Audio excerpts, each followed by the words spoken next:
Crisis. All right, good afternoon. We have our guest already here, Nicholas Koumjian, who is the head of the Independent Investigative Mechanism for Myanmar. He'll brief you, obviously, on the situation in Myanmar as soon as we are done with each other. Tomorrow, they'll be briefing here at 11 o'clock by Omar Znaiber, the president of the Human Rights Council. Then at 1 p.m., there'll be a briefing by Ambassador Barbara Woodward in her capacity as president of the Security Council for the month of November. And lastly, after that, there'll be a briefing by Richard Bennett, the special rapporteur on the situation of human rights in Afghanistan. I'll start off with a statement on the DPRK. The Secretary General strongly condemns the launch today of a long-range ballistic missile by the Democratic People's Republic of Korea. The DPRK's continued launches of missiles using ballistic missile technology are clear violations of relevant Security Council resolutions. The Secretary General remains concerned about the situation in the Korean Peninsula. He's consistently called for de-escalation and the full implementation of all relevant Security Council resolutions, as well as an environment that is conducive to dialogue and the resumption of talks.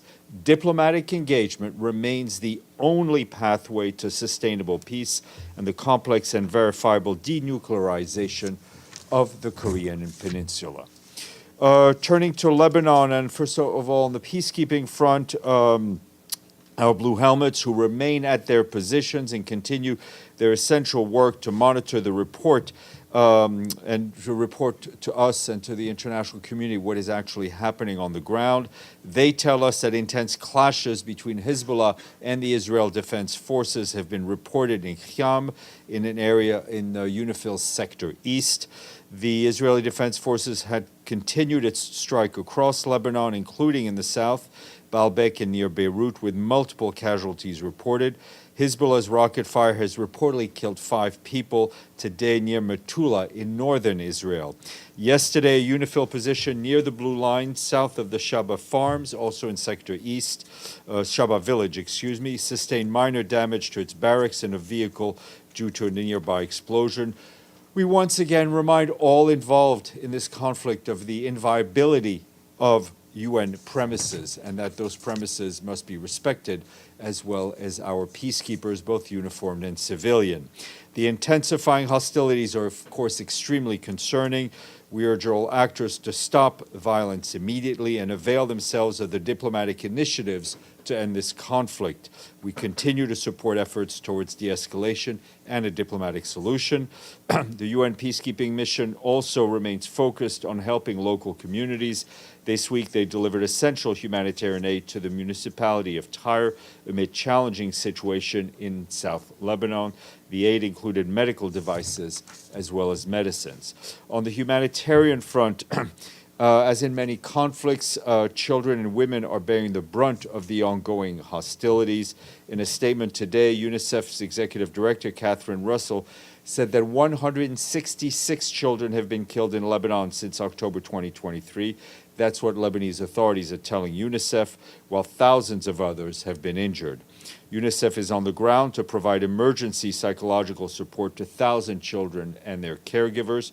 For its part, the UN Population Fund says the conflict is also impacting more than 10,000 pregnant women, including 1,300 who are expected to give birth soon amid the significant damage to infrastructure and, of course, a health system that is extremely strained. The displacement crisis remains a key issue. Our humanitarian colleagues are telling us that today the Israeli army issued new orders for people to leave their homes in several villages, as well as in the Rashidiyeh Palestinian refugee camp, which is located in the south. This is the first time the Israeli army has called for the evacuation of a Palestinian refugee camp in Lebanon. OCHA says that yesterday's displacement orders and strikes in Baalbek and surrounding areas forced thousands of people to flee their homes. Many of them spent their night in their vehicles. And yesterday, the humanitarian coordinator for Lebanon, Imran Riza, visited Akkar near Tripoli, which is currently host to 70,000 people who've been forced to flee and are in conditions that you can only imagine. And turning to Gaza, the Office for the Coordination of Humanitarian Affairs tell us that the scale of destruction is overwhelming, affecting nearly every area of the Gaza Strip. In the north, intense hostilities continue, especially in Jabalia, Bet Laia, and Beit Hanun. OCHA tells us that the third floor of the Kamal Adwan Hospital was bombed today, resulting in the loss of medical supplies that was delivered just 5 days ago. The delivery had been done by the United Nations through a joint mission of the World Health Organization with the support of OCHA. Hospitals are under assault and rescue teams are unable to work due to the arrest of personnel and the confiscation of essential equipment, including ambulances and a fire truck. Meanwhile, forced displacement continues to be reported. According to our partners, some 300 Palestinians were displaced today from the north to the south through the Al-Rashid checkpoint. This included women and children and elderly. Within northern Gaza, Palestinians staying around the Indonesian hospital and the Tal al-Arabi school in the Al-Fakhura area were displaced today to Beit Laia. Since the start of this latest ground operation, the north of on October 6th, about 100,000 people have been displaced from North Gaza Governorate to Gaza City. OCHA also tells us that aside from limited missions, almost no aid operations have been permitted into Gaza, where dwindling supplies, high casualties, frequent airstrikes on healthcare facilities, and widespread displacement continue to worsen an already dramatic humanitarian situation. The siege surrounding Jabalia refugee camp and nearby areas remain in effect, Also, meanwhile, in the West Bank, OCHA tells us that 3 Palestinians were killed during the Israeli air raid in Tulkarm and Nur Shams refugee camps yesterday and today. One of the raids involved an airstrike, armed clashes, and extensive damage to infrastructure, with medical teams facing prolonged access delays, while water, electricity, and internet services were also disrupted. Since 7 October of last year, 736 Palestinians have been killed in the West Bank, including East Jerusalem. At least 12 people were killed by Israeli settlers, the rest mostly by Israeli forces. During the same period, 23 Israelis, comprising of 16 members of Israeli forces and 6 settlers, were killed by Palestinians in the West Bank and in East Jerusalem. Meanwhile, between the 1st and the 28th of this month still, OCHA documented nearly 270 settler-related incidents affecting Palestinians and their property, with more than half directly linked to the olive harvest. And the Humanitarian Coordinator for Ukraine, Matthias Schmale, today strongly condemned the deadly attack in Kharkiv City last night. First responders and humanitarian organizations provided medical and psychological aid, distributed hot meals, as well as shelter materials. In the last 24 hours alone, scores of civilians have been killed and injured across the country amidst attacks in Kharkiv, Kherson, and Donetsk, Sumy, and Dnipro regions. Those attacks damaged civilian infrastructure, as we are told by local authorities. The latest wave of attack comes just one day after Mr. Schmal briefed member states and urged support for Ukrainians who are facing increased risk, displacement, and uncertainty as winter is approaching. The continued damage to energy infrastructure due to attacks could increase the challenge civilians will face as winter approaches. We and our partners are working closely with the government to assist 1.8 million people this winter. Mr. Schmal called for early funding of the winter response plan to ensure timely, life-saving assistance, especially in frontline areas. And also related to Ukraine this morning, the Security Council heard a briefing on threats to international peace and security. Briefing on our behalf was Adeji Ebo, the Director and Deputy High Representative for Disarmament. He said that as we approach the tragic milestone of 1,000 days since the start of the invasion of Ukraine, we continue to witness unimaginable levels of civilian deaths and injuries, with escalating Russian attacks reported across the country. He urged all concerned to refrain from any steps that may lead to further spillover and intensification of the war. He also reiterated our support for all meaningful effort to bring a joint, comprehensive, and lasting peace in Ukraine in line with international law, the UN Charter, and relevant United Nations General Assembly resolutions. Those remarks were shared with you. Our Deputy Secretary General, Amina Mohammed, is in Doha for the 30th anniversary of the International Year of the Family Conference, focusing on families and contemporary megatrends. Yesterday, she met with Her Highness Sheikha Moza bin Nasser to discuss the importance of quality education and the need to accelerate progress towards the sustainable development goals. She also had a number of other events, and she met today with the Finance Minister, Mr. Ali Ahmed Al-Kuwari. They discussed various issues, including ways to better address the debt crisis. She then visited the Al Thumana complex, where she interacted with Palestinian women and children. During her visit, she had the opportunity to sit with the women and participate in a number of activities that are part of her psychosocial support.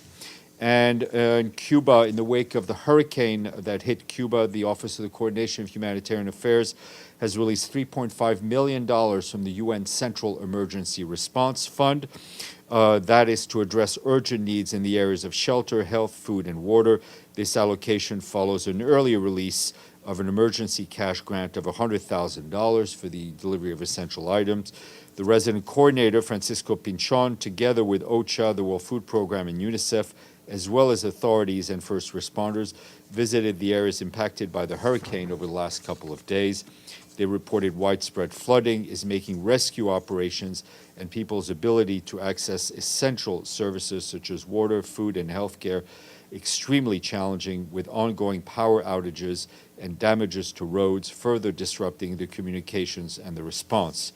We are supporting the government-led response, including through distribution of pre-positioned food, medicine, hygiene kits, and other essential supplies.